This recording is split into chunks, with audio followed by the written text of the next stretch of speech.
देश की राजधानी दिल्ली में प्रदूषण एक बड़ी समस्या बनकर सामने आ रहा है। प्रदूषण रोकने के तमाम उपाय किए जा रहे हैं। उनके कारणों को समझने की कोशिश की जा रही है। लेकिन अगर हम थोड़ा सा गौर करें कि 1911 में जब अंग्रेज़ों ने दिल्ली को देश की राजधानी बनाने का फ़ैसला किया, तो उस समय दिल्ली में लगभग 600 से ज़्यादा तालाब और पोखर हुआ करते थे।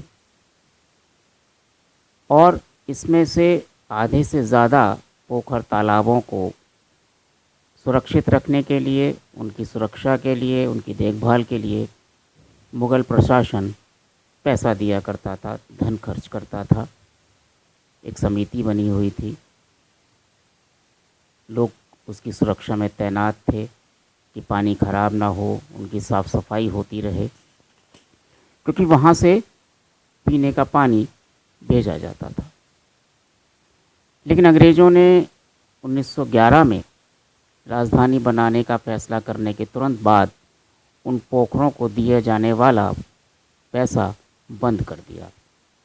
यानी बेरोज़गारी बढ़ गई, लोग वहाँ से चले गए जो उसकी सुरक्षा में तैनात थे, जो उसकी देखभाल में तैनात थे। और नतीजा ये हुआ कि धीरे धीरे वो तालाब सूखते चले गए। एक स्थिति ऐसी आ गई जब आधे से ज़्यादा तालाब पूरी तरह से सूख गए। भूमाफियाओं ने कब्जा कर लिया, वहाँ बहुमंजिला इमारतें बना दी गईं, क्योंकि अंग्रेज़ों ने पाइपलाइन के थ्रू पीने का पानी सप्लाई करने की योजना बनाई थी। योजना अच्छी थी, उसमें कोई दिक्कत नहीं है, लेकिन वो ये भूल गए कि पोखर और तालाब दिल्ली के वातावरण को स्वच्छ रखने में बहुत महत्वपूर्ण भूमिका अदा करते रहे होंगे। उस समय फुटपाथ इतने ऊंचे नहीं थे, पेड़ों को पानी मिलता था, भूमिगत पानी बहुत था दिल्ली में। आज फुटपाथ ऊंचे हो गए, पेड़ फुटपाथों में आ गए, उनको नेचुरल पानी मिलता नहीं है जितना मिलना चाहिए। सब जगह ईंटों का जंगल खड़ा कर दिया गया। कुल मिला के अगर एक शब्द में कहें तो दिल्ली में ये कसम खा ली है लोगों ने कि भूमिगत पानी को हम बढ़ने नहीं देंगे, भूमिगत पानी हम ख़त्म करके ही रहेंगे। और उसका एक सबसे बड़ा उदाहरण है कि दिल्ली में भूमिगत निर्माण बहुत बड़ी संख्या में हो रहा है। इसका नतीजा ये है कि दिल्ली में जो भूमिगत जल स्तर है वो बहुत नीचे चला गया है। उसका बहुत बड़ा एक असर जो दिल्ली के वातावरण पर पड़ रहा है वो ये है कि पेड़ों को जितना पानी मिलना चाहिए वो नहीं मिल रहा, पत्तियों से जितना वाष्पीकरण होना चाहिए पानी का वो नहीं हो रहा, ईंटों का जंगल, चारों तरफ रेत, बदरपुर, ईंट, पत्थर, इनका निर्माण, और पिछले 6 सालों में तो और ज़्यादा हालत ख़राब हो गई। इसके अलावा अगर हम गौर करें कि ऊंची इमारतें बनने से दिल्ली का वातावरण बहुत ज़्यादा ख़राब हुआ। पेड़ों से ऊंची इमारतें हो गई, पेड़ नीचे रह गए। क्या करते बेचारे पेड़ अपनी, वो तो बहुमंजिला इमारत बना नहीं सकते पेड़ों की, पानी मिल नहीं रहा, सूख रहे हैं। पेड़ों का कटाव बहुत तेज़ी से हुआ दिल्ली में। इसके साथ साथ एक और गौर करने वाली बात है, जब कोयले का इंजन हुआ करता था तब नई दिल्ली पुरानी दिल्ली से कुछ भी नहीं तो एक बहुत बड़ी संख्या में, लगभग 100 के करीब रोज़ ट्रेनें आया जाया करती तो रही होंगी। तो क्या कोयले का इंजन जहाँ था, यानी पुरानी दिल्ली और नई दिल्ली स्टेशन, तो उसका पॉल्यूशन कभी लोगों के लिए सिरदर्द नहीं बना? उस समय इतना पॉल्यूशन नहीं फैला। आज डीजल इंजन है, बिजली की ट्रेन है, तो क्या उनका पॉल्यूशन वातावरण को ख़राब कर रहा है? कभी सोचा है इस बारे में? आज तमाम पेट्रोल और डीजल से चलने वाली गाड़ियाँ, बसें दौड़ रही हैं, क्या उनसे पॉल्यूशन नहीं होता? तमाम तरह के एसी लगा दिए गए बिल्डिंगों में, पूरी पूरी इमारतें जो हैं सेंट्रलाइज एसी हो गई, क्या उससे प्रदूषण नहीं फैलता? ध्वनि प्रदूषण एक अपने आप में बड़ी समस्या है। किसी इलाके में अगर लाइट चली जाती है तो अभूतपूर्व शांति हो जाती है उस इलाके में, दूर दूर की आवाज़ें सुनाई देती हैं। तो क्या हम पेट्रोल और डीजल की गाड़ियों को बंद नहीं कर सकते? पब्लिक ट्रांसपोर्ट केवल चलने दीजिए, और वीकेंड में छुट्टी वाले दिन, शनिवार इतवार या और जो छुट्टियां होती हैं, उस दिन लोगों को अलाउड करिए कि वो अपने अपने वाहनों से निकल सकें। लेकिन जहाँ तक ऑफिस जाने की बात है और तमाम व्यापारिक प्रतिष्ठान हैं, मॉल हैं, बाज़ार हैं,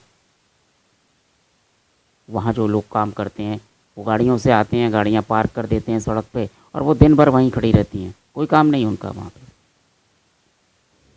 ट्रैफिक जाम होता है, पॉल्यूशन बढ़ता है। मेट्रो चल गई तो मेट्रो से आइए, पॉल्यूशन की तरफ ध्यान देना होगा। बहुत सारे कारण हैं। फुटपाथ बिल्कुल ख़त्म कर दीजिए, खड़ंजा लगाइए। पहले खड़ंजा लगता था सड़क के दोनों तरफ, तो कम से कम बारिश का पानी या और गंदा पानी वो तो ज़मीन के नीचे जाने दीजिए। खाली मशीन लगा देने से पॉल्यूशन ख़त्म होने वाला नहीं है। अच्छा, एक और बात पुराने टाइम की अगर हम करें, पहले दिल्ली में तांगे दौड़ा करते थे, तो क्या तांगों से धूल नहीं उड़ती थी? क्या तांगों से प्रदूषण नहीं होता था? तब तो कभी समस्या पैदा नहीं हुई। लेकिन नहीं, हम तो आधुनिक होना चाहते हैं। अगर मुख्यमंत्री अरविंद केजरीवाल जी दिल्ली में 2 साल के लिए सभी इमारतों में, चाहे वो सरकारी इमारतें हों चाहे वो निजी भवन हो, उसमें एसी बंद करवा दीजिए, कूलर चलवाइए, वीकेंड में केवल प्राइवेट वाहनों को आने दीजिए, बाकी दिनों में सरकारी वाहन का इस्तेमाल कीजिए, सार्वजनिक वाहनों का इस्तेमाल कीजिए, मेट्रो से आइए, किसी को मत आने दीजिए आप गाड़ी से, यहाँ तक कि कैब भी बंद कर दीजिए। धीरे धीरे करके इलेक्ट्रिक वाहनों की व्यवस्था हो तो प्रदूषण कम हो सकता है। लेकिन प्रदूषण कम ऐसे नहीं होगा, ऑड इवन चलाने से भी प्रदूषण कम होने वाला नहीं है। विदेशों की नकल करके जगह जगह करोड़ों रुपए के यंत्र लगा देने से प्रदूषण नहीं हटने वाला। प्रदूषण अगर हटाना है दिल्ली से तो पेड़ों को सुरक्षित करना होगा, उनकी देखरेख करनी होगी। जितने पोखर तालाब हैं उनको लबालब पानी से भरना होगा, बरसात के पानी से भरिए, जैसे भी भरिए, क्योंकि इन तालाबों से जो वाष्पीकरण होता है वो मौसम को, वातावरण को स्वच्छ रखने में एक महत्वपूर्ण भूमिका अदा करता है। पेड़ सुरक्षित होंगे, उनको पानी मिलेगा बरसात का, तो पेड़ों से वाष्पीकरण होगा, पत्तों से वाष्पीकरण होगा, हरियाली ज़्यादा फैलेगी। ईंटों के जंगल को ख़त्म कर दीजिए। दूसरा, एक और समस्या केवल महानगरों में नहीं है, और भी जगह है। लोगों ने रैंप बना दिए हैं। रैंप बना देने से सड़कें छोटी हो गई, क्योंकि अपने घर से वो सड़क की तरफ रैंप बना देते हैं। रैंप बनाना है तो अपने घर के अंदर बनाइए। रैंप बना देने से नालियाँ ख़त्म हो गई, क्योंकि नाली के ऊपर है, अब सफाई करने वाला कैसे सफाई करेगा? तो रैंप बिल्कुल ख़त्म करने होंगे। रैंप अगर किसी को बनाना है अपने घर में आने के लिए, तो घर के अंदर बनाइए, सरकारी जगह पर रैंप बंद कर दीजिए। इससे चलने वालों को दिक्कत नहीं होगी। ख़ासतौर पे बरसात के दिनों में वृद्ध लोग जो हैं वो स्लिप होते हैं उस पर, उनकी चोट लग सकती है। तो ये जो रैंप की कल्चर हमारे यहाँ पैदा हो गई है, बड़े खूबसूरत रैंप हैं।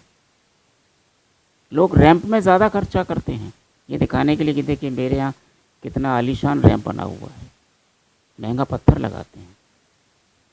नतीजा सड़क छोटी हो जाती है, पानी भर जाता है और चोट लगने का खतरा ज़्यादा होता है। उसके बजाय हम जब तक भूमिगत जल को नहीं बढ़ाएंगे, भूमिगत निर्माण बंद नहीं करेंगे, तब तक दिल्ली का वातावरण सुधरने वाला नहीं है। माननीय मुख्यमंत्री जी को इस तरफ ध्यान देना चाहिए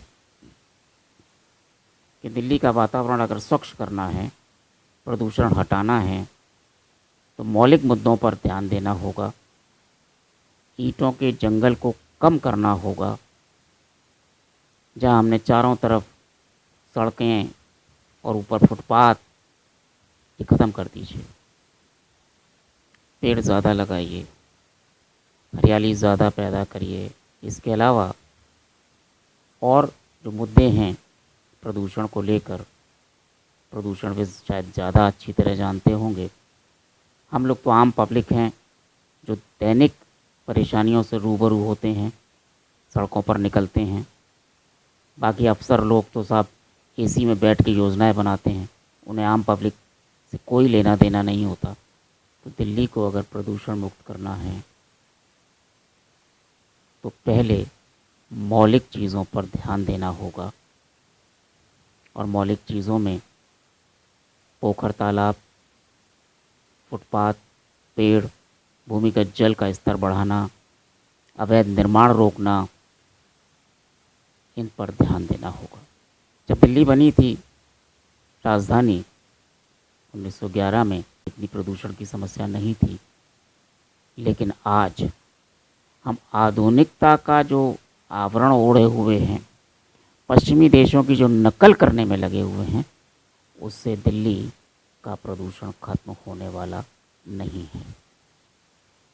एक और बड़ा अहम मुद्दा है कि सौर ऊर्जा को इतना सस्ता कर दीजिए कि वो आम आदमी की खरीद में, आम आदमी की पॉकेट में समा जाए। और उसका रिज़ल्ट ये होगा कि जो बिजली की समस्या है वो ख़त्म होगी, जो बिजली से पैदा होने वाला प्रदूषण है वो ख़त्म होगा, सौर ऊर्जा से लोगों को लाभ मिलेगा। जो ये ट्रांसफार्मर, बड़े बड़े ट्रांसफार्मर लगाए गए हैं, ये ख़त्म हो जाएंगे। तो अपने आप में बहुत सारी चीज़ें हैं जिन पर बैठकर ध्यान देना होगा कि क्या कारण है कि पिछले 6 सालों में दिल्ली का प्रदूषण एकदम बढ़ गया। दीपावली में जो पटाखे छोड़े जाते हैं उससे इतना प्रदूषण नहीं होता, ये सिद्ध हो गया। पराली जो जलती है उससे दिल्ली का प्रदूषण बहुत ज़्यादा ख़राब नहीं होता, ये सभी जान गए हैं। अब सबसे बड़ी बात यह है कि जहाँ पराली जलाई जा रही है वहाँ तो इससे भी ज़्यादा दमघोटू वातावरण होना चाहिए, वहाँ तो नहीं है, या वहाँ है? आज तक कोई रिपोर्ट नहीं आई, ना अखबारों में छापा, इलेक्ट्रॉनिक मीडिया को तो छोड़ दीजिए, वो तो बताते ही नहीं। तो क्या पराली से इतना बड़ा प्रदूषण दिल्ली में वैक्यूम पैदा कर सकता है, इतना धुआं पैदा कर सकता है? बेसिक मुद्दों को समझना होगा, उनका निवारण करना होगा, तभी दिल्ली का प्रदूषण खत्म होगा, अन्यथा नहीं होगा। तो दिल्ली को बचाना है तो मौलिक मुद्दों पर आइए, आम सहमति बनाइए, कड़े फैसले लीजिए। शुरुआत में थोड़ा कष्ट होगा, उसके बाद दिल्ली अपने आप सुधर जाएगी। सरकार के साथ साथ आम आदमी को भी इस विषय में सोचना होगा। तो आप रहिए स्वस्थ, मस्त और व्यस्त। घर से बाहर कम निकलिए, मास्क पहन कर निकलिए, एकांतवास का आनंद लीजिए।